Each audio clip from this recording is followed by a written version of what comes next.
So we're going to attach metal tinsel for ribbing in a classic salmon clay here. So here I have a vintage silver metal tinsel. So generally the accepted ways to tie it in underneath and on the far side. So in your instance that's going to be towards your side there as you're looking at it, but as I'm looking at the fly I want to tie it in underneath and to the far side. So it really depends on how thick your tinsel is as to whether you need to do this or not, but a lot of people will take scissors and trim a sort of point into the tinsel.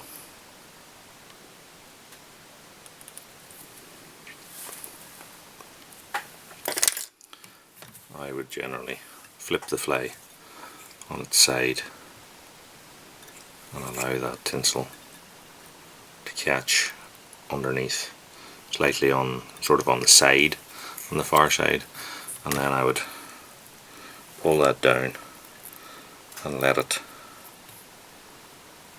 wrap over it until I get back to my butt section.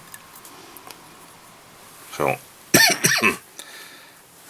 that means that when we start to wrap our tinsel, that you're not seeing the first fold basically that happens, so that the turn is actually coming from the far side, so you're getting a full turn as your first turn on this side. So then I would make some sort of effort at evening out the tie-in point on that.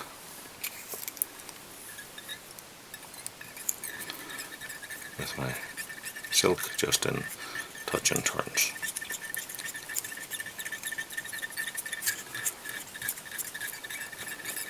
I'm going to take this fly that we're tying now has 2 equal body sections, so I'm just going to take my tying thread forward to roughly the midpoint of this fly, so somewhere around about here.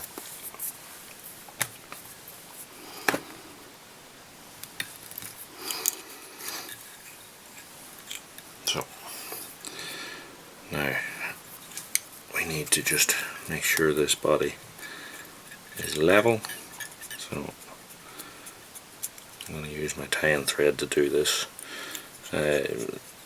You can use white silk or rayon, or I've used uni stretch sometimes to do this as well, but this is not an overly big fly so it doesn't really need it.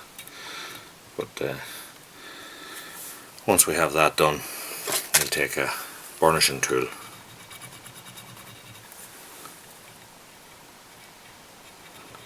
and just flatten out.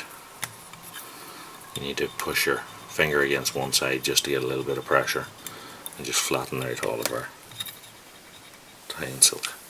And that is our tinsel attached, and say underneath and slightly to the far side there, so that when the first turn comes it will wrap out over on my side.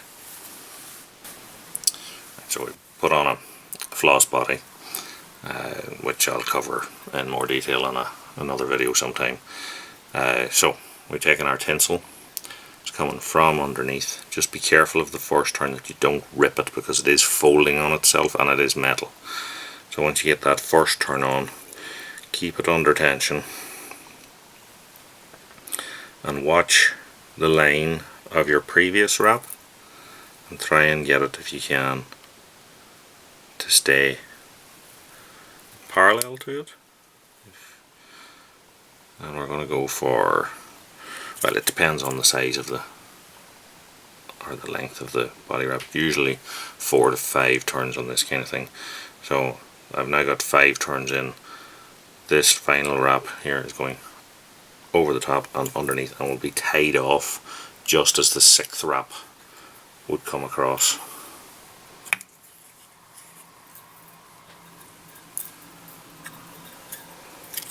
A few turns back on it, and then I'm just going to nick that off, get a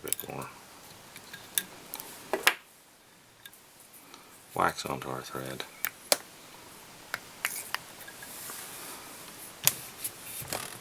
And I'm just going to check my distances there. I'm happy enough with that.